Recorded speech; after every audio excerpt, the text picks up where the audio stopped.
today is Saturday, so beautiful day in Dansville, New York. I'm on my way to Baltimore Port. I'm loading Monday, and I always say that usually I order the permit for the first state without looking, so to speak, like approximately, because you don't want to sit there without the permit at the shipper, right? You want to go and scale, check your dimensions, and so I usually order the first one with much higher weights, just to make sure I'm not overloaded somewhere, and then I can go to a scale, and then I can order the permit for the second and third state, because usually for me it's multiple states, right, that I'm crossing between, let's say in this case Maryland and Ontario, Canada. But in this case I know this machine. This is the machine that got me in trouble in March this year. So I know the weights. I found the ticket I got from DOT, so I know what I weighed. The only problem is that when I was hauling that, I had a stinger. I had a 3+1 stinger, and I had my long neck, that 83-inch flip box I'm using for a tandem Jeep. So now I just have a 4-axle truck, a 36-inch flip box, and I have a quad. So I'm lighter. I'm about, that stinger, the spreader bar, is about 4,000 pounds, and the difference between the long flip box and the small flip box is about 1,000 pounds. So I'm about 5,000 pounds lighter now. But I know the weights. I looked up my old permit that I had in March, and so because of that,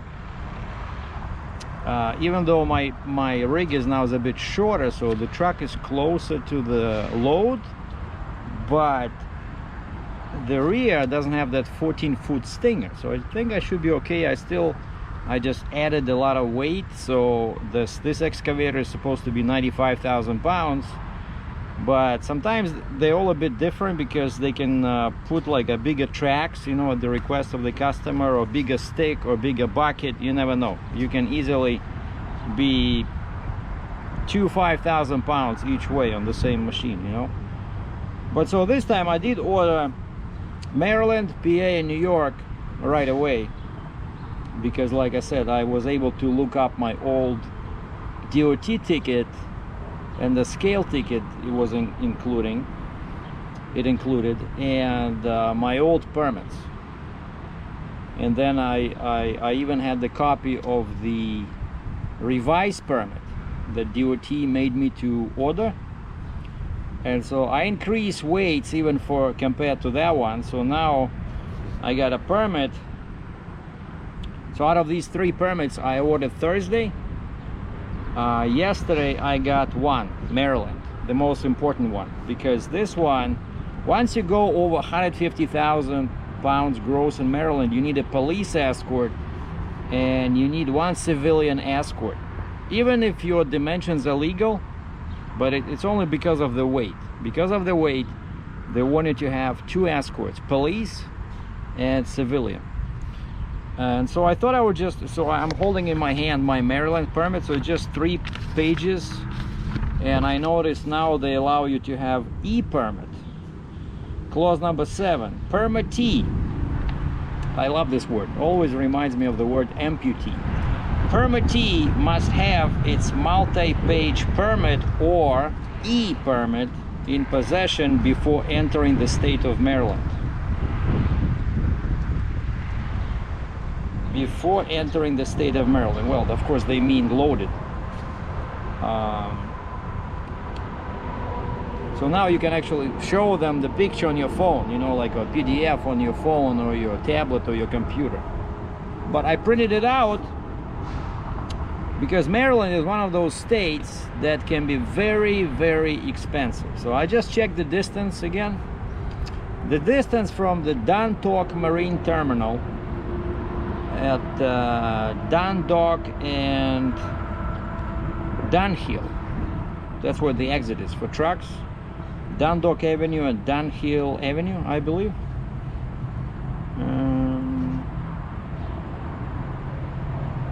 Dunhill Road, because that's where I'm meeting my police escort and my civilian escort. And the distance from there to the border with Pennsylvania on I-83 is 41 miles. I thought it was like 45 or 47. No, it's 41. So you take, you get to the I-95, you take 95 north to I-695, and then you go north or west, and then you grab I-83 and you follow I-83 for like 25-30 miles, and that's all it is, right? So the permit costs $775 for Maryland. Why? Permit fee $235, police escort fee $250, permit fee for Baltimore City $265. And this is one of those states where you don't have to get the Baltimore city permit. They all put it together, right? And so this one, because of that, so $235 for the state, $250 for the escort, $265 for Baltimore, plus the $25 fee. And that's just the government, $775. And then I know my permit broker will charge me $27 for each of these. So it'll be 27 for the Maryland, 27 for Baltimore, and I think it'll be like 27 bucks for super load fee. So, and that's US dollars, right? So 41 miles, and there's a bunch of text here in capital letters, and it says that you gotta call, you gotta find the nearest police station, or they call it police barracks, closest to your, area where you'll be passing, or in my case where I'm loading to the port. And so they give you when you look at this as PDF, there's a link there which is clickable. So if you're on the internet and you're looking at this in PDF form on my computer, you just click on that link and that opens the list of all police barracks, which is very convenient. All the police barracks in Maryland, and there's not that many of them, but I found there's only one in Baltimore, Maryland, and it's like, I think it's called Golden Ring barracks. And so I called them, talked to a guy. There was a bunch of voice options, and then it says 0 for officer on duty. So I clicked 0. Some guy answered the phone. I explained what I need. I'm a trucker. I have a permit which requires me to book a police escort, and they want 24 to 48 hours advance notice. And I was real happy that I got this on Friday, so that I can call and book the police escort for Monday. I know whenever I'm there early in the morning, I usually leave the port around noon or 1 o'clock. And so the guy says, can you email me the permit? I said, can I just give you the permit number? Maybe you can look it up on your computer. He says, no, there's nothing I can do unless you email me the permit. So I said, okay, what's the email address? So he gives me the email address for the office. I send him the PDF, and then I call him in about, oh yeah, and he says in the body of the message, put your info when you need and where you need the police escort. And so I said Monday, August 2nd, 1 o'clock at Dunhill Road and Dundalk Avenue, truck exit from Dundalk Terminal, Marine Terminal in Baltimore Port. And so I call him 30 minutes later, just to make sure. The same guy answered the phone, and he says, what's your name? I said, Sergei Dratchev. Sir, was it you I talked to before? He says, oh yeah, okay, everything is set, you're all good to go. And I said, so the car will be waiting for me, the police officer will be waiting for me at the port? He says, yeah. And I said, just to make sure, so what is gonna say on the door? Is it gonna be state police or local police? He didn't specify. He just says, yeah, the officer will be driving a police vehicle, sir. Okay, thank you, have a good day. So that's it. And so basically it has my name, my company name, my address. Very important to check your license plates to make sure it's your permit, because sometimes they make a mistake, they send you a wrong permit. Happened to me a couple of times.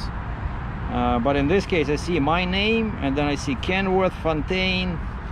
And another thing that can get you in trouble, of course, the most important thing is the weights. But the other thing that got me in trouble a couple of times, when I messed up on the serial number of the machine.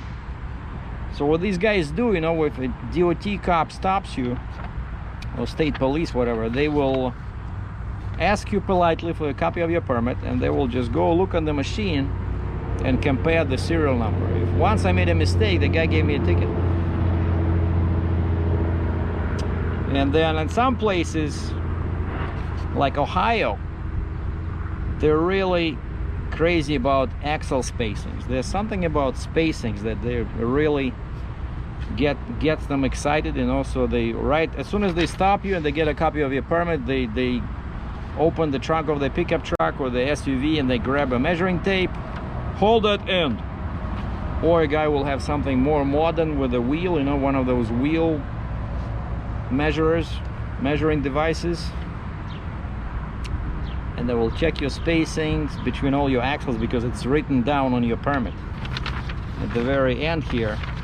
Yeah, at the very end, see, it has my axle weights and my axle spacing. So that's the most important thing, because if they stop you and they send you through the scale, under no circumstances you want to have the axle weight here to be lower than what it is.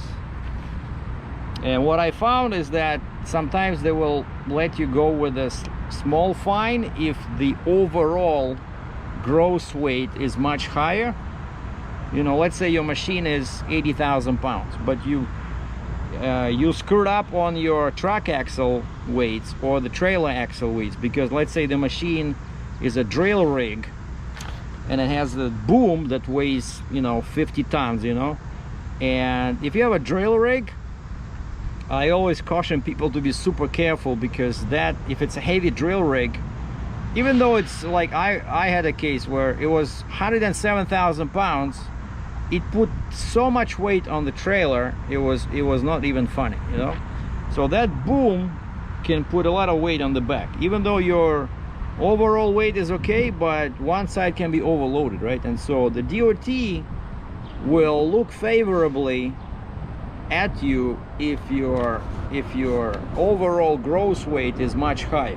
You know, let's say in this case this thing was let's say 100,000 pounds, but you booked your permit as if that thing is 120,000 pounds, you know. Then they know that you were not trying to skip, you know. But of course, the most important thing in all this little permit adventure, it's this, right? It's all about money. And the more weight you ask for, like I think when I have a permit for 150,000 gross, it's about $400, right? So now this time I asked for 170,500 pounds, and because of that my permit jumped up to $775 US. You see?